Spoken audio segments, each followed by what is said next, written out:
আপনাদের কাছে আমাদের দুজন যাচ্ছে সূর্যপূজা দক্ষিণা নিতে। আপনারা সবাই বসে থাকুন।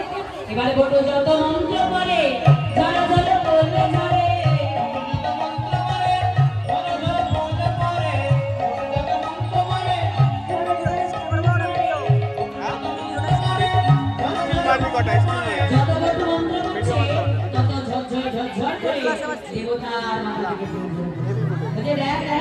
আমার ঘরের ওই যেমন দেব বানিয়েছে দেবতার মাথা থেকে ঝরঝর করে ঝরে পড়ছে। এই দেখে জটিলা করে লালিত মন্দিরে ফিরে চলে যাচ্ছি। আর রাধারানী করজোর করে হে ঠাকুর সংসারের মঙ্গল করো, মনের বাঞ্ছা পূর্ণ করো,